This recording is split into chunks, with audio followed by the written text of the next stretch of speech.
स्वागत है आपका एक बार फिर एशिया का किंग कॉन में। एक बात तो तय हो गया है कि एशिया कप से बाहर होने वाली पहली टीम हिंदुस्तानी है और अब उनका फाइनल में पहुंचने का जो चांस था वो लगभग ना के बराबर, लगभग जीरो के बराबर है। ये कहना गलत नहीं होगा कि श्रीलंका तो पहुंची गई है फाइनल में एशिया कप के, और जो डिफेंडिंग चैंपियन है, जो मौजूदा चैंपियन है, अब वो फाइनल में पहुंचने की जो उनकी उम्मीदें थी वो पूरी तरीके से पानी में मिल चुकी है, लगभग पूरी तरीके से 99.9%। बहुत सारी गणित करनी पड़ेगी और देखूंगा उसके बाद अगर कुछ बचा हुआ है तो 99.99% जो है टीम इंडिया एशिया कप से बाहर हो चुकी है। 2 हार, और दोनों बार मैं ये कहूंगा कि 2 हार शर्मनाक नहीं थी, लेकिन ये नतीजे दोनों अब शर्मनाक ही कहे जाएंगे कि आप 2 बार 2 मैचेस, पहले पाकिस्तान के खिलाफ हारते हैं आखिरी में आके, और आज एक बार फिर जो है आप श्रीलंका के खिलाफ हारते हैं, और आखिरी के 3 ओवर में आपको 33 रन चाहिए थे, आखिरी के 2 ओवर में आपको 21 रन चाहिए थे। भुवनेश्वर कुमार पाकिस्तान के खिलाफ 19 रन दे देते हैं आरपी, आज भुवनेश्वर कुमार 14 रन दे देते हैं, 14 रन, 14 रन अपने 19वें ओवर में दे देते हैं, और बिल्कुल फोटोकॉपी पाकिस्तान वाले मैच की यहां पर आखिरी ओवर में हो जाती है अर्शदीप के सामने। हालांकि थ्योरेटिकली मतलब हिसाब अगर देखें आप, अभी भी भारत जा सकता है। अब उसके लिए क्या है, पाकिस्तान को आज हारना है अफगानिस्तान से, और फिर पाकिस्तान को श्रीलंका से भी हारना है, और भारत कल अफगानिस्तान को बड़े मार्जिन से हारा दे तो भारत जा सकता है फाइनल में।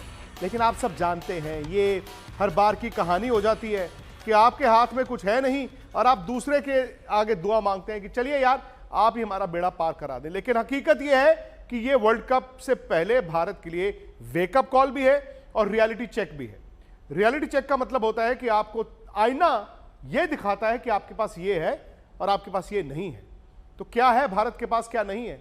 मेरे साथ स्टूडियो में तो मदन जी हैं ही, सनी भाई, सुनील गावस्कर भी रहेंगे, इनसे भी बात करेंगे क्योंकि बातचीत बड़ी जरूरी है ना। अब पता नहीं कि सिलेक्टर्स और टीम मैनेजमेंट के बीच क्या बात चल रही है, लेकिन एक फैन के तौर पर जो आपके सवाल हैं आज मैं कोशिश करूंगा अपने एक्सपर्ट से जानने की। लेकिन पहले दिक्कत क्या है और कहां है।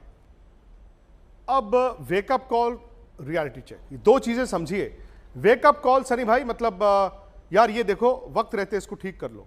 रियलिटी चेक मतलब यही है, ठीक नहीं हो सकता।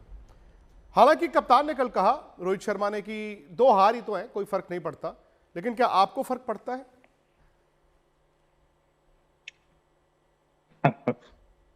देखिए, हार से तो फर्क पड़ना चाहिए, क्योंकि अब जब आप टूर्नामेंट के बाहर होते हैं और आप ये कहते हैं कि आपको फर्क नहीं पड़ता, ये तो समझ के बाहर है। फर्क तो पड़ना चाहिए, क्योंकि आप किसी भी टूर्नामेंट में जाते हो तो टूर्नामेंट में चैंपियन बनने के लिए जाते हो। हाँ, मैं जानता हूं कि इसके आगे वर्ल्ड कप है, वर्ल्ड कप सबसे बड़ी चीज होती है, पर एशिया कप की एक ऐसी चीज है जब हम एशिया की जो टीमें हैं, और एशिया की टीमें अभी आपको पता चला होगा कि एशिया में सिर्फ इंडिया और पाकिस्तान नहीं होते, एशिया में बाकी की भी टीमें हैं जिनके पास काबिलियत है। जैसा हमने कल श्रीलंका से देखा, जैसा हम अफगानिस्तान से भी देखते आए। बांग्लादेश इस बार उनकी टीम कुछ चली नहीं, पर उनके पास भी T20 के बड़े अच्छे खिलाड़ी हैं।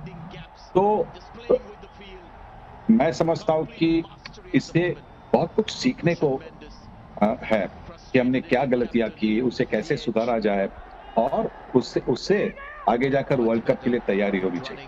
नहीं, लेकिन सवाल ये है ना कि गलतियों के लिए हमारे पास 1 साल था, भी सबक लेने के लिए भी 1 साल था। अब सवाल यह है कि बायलैटरल तो भारत बड़ा जबरदस्त खेलता है। बायलैटरल सीरीज भारत ने इंग्लैंड को इंग्लैंड में भी हरा दिया। बट ऐसा क्यों होता है सनी भाई कि जब कोई बड़ी टूर्नामेंट आए, मल्टीनेशनल टूर्नामेंट आए, और उसमें भी नॉकआउट का मैच आए जो जीतना ही जीतना है, वहां पर आपके बड़े खिलाड़ी फेल होते हैं, आपकी टीम फेल हो जाती है। बाद में कहा जाता है यार ये बैड 15 मिनट आ गए, ये बैड हाफ एन आवर आ गया। ये कभी कभी आप ओवर कॉन्फिडेंस या फिर अंडर कॉन्फिडेंस दिखता है आपको?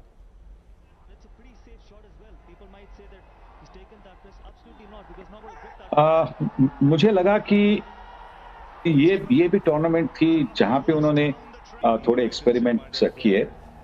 मतलब आपने बैटिंग ऑर्डर देखी होगी, ऊपर नीचे, एक बार कार्तिक को लिया, उसके बाद में उसको बैटिंग का मौका ही नहीं मिला, फिर भी उसको बाहर निकाले।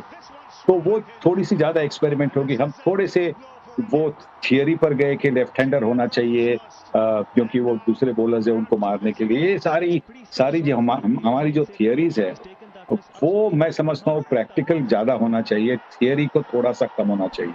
इंग्लैंड के क्रिकेट में भी ये थियरी की वजह से उनकी टीम अच्छी नहीं कर रही थी। अब जो उनके पास सक्सेस आ रहा है, क्योंकि उन्होंने थियरी को विंडो के बाहर से निकाल दिया है और प्रैक्टिकल खेल रहे हैं। तो हमें भी वो प्रैक्टिकल खेलने की जरूरत है। थियरी और एक्सपेरिमेंट को अभी बंद करें और अभी जो टीमें हैं, अभी जो मैचेस है, 6 मैचेस है ऑस्ट्रेलिया और साउथ अफ्रीका के खिलाफ, वो उससे आप वो खेल कर मतलब अपनी जो वर्ल्ड कप की टीम होगी उन्हीं मेंबर्स को ही आप खिलाइए, जिससे उनकी प्रैक्टिस होगी और प्रैक्टिस होके वो तैयार होंगे वर्ल्ड कप के लिए। कहीं ना कहीं मदन जी सवाल आज बीसीसीआई पर भी होगा, सवाल आज आपके सिलेक्टरों पर भी होगा और सवाल आपके कोच राहुल द्रविड़ पर भी होगा, क्योंकि भाई दो तरह से होता है ना ये वर्कलोड मैनेजमेंट। आज आराम दे दो, कल आराम दे दो। वर्कलोड मैनेजमेंट में क्या हुआ, खिलाड़ियों को ठीक है आपने आराम दिया, फ्रेश रखा, लेकिन खिलाड़ी जब आए कच्चे आए। दूसरा ये कि आप पूरे कॉम्बिनेशन को तो उतार के खिला ही नहीं पाए। अब आज क्या हो रहा है ना कि आपको कॉम्बिनेशन की दिक्कत आ रही है, यार ये 3 पे नहीं चल रहा, यार ये 4 पे नहीं चल रहा, यार ये 5 पे नहीं चल रहा, अरे इससे 19वां ओवर नहीं हो रहा। अब आपको दिक्कत खिलाड़ी की नहीं है, दिक्कत शायद उस स्लॉट की आ रही है।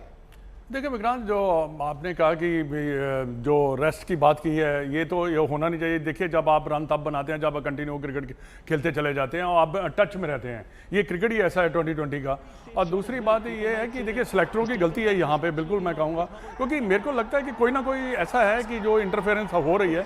क्योंकि एक ऐसी जगह पे जाना जहाँ पे आप सिर्फ 3 पेसर लेकर जाएं, बॉलिंग को वीक कर दें, जो हमारी स्ट्रेंथ थी पिछले 2-3 सालों में या 4 सालों में, हमारी बॉलिंग स्ट्रेंथ थी और उसमें हमने अच्छा भी किया और उसको भी आपने इतना कमज़ोर कर दिया। दूसरा ये है कि प्रैक्टिकल, जो सनी भाई ने कहा, प्रैक्टिकल होना बड़ा ज़रूरी है। इसलिए कि देखिए आपके जो एक आधा जो नंबर 16, 17, 18 ओवर है, जो इसमें ना आकर आपको एक ना एक आदमी को लाइसेंस देना पड़ेगा कि यू गो फॉर इट। नहीं लाइसेंस तो मिला हुआ है। आप एक एक्स्ट्रा बैट्समैन खिला रहे हैं, एक बॉलर कम कर रहे हैं मदन जी। उसके अलावा अगर खिलाड़ियों को लगता है कि लाइसेंस नहीं है तो वो तो खिलाड़ियों को समझना होगा।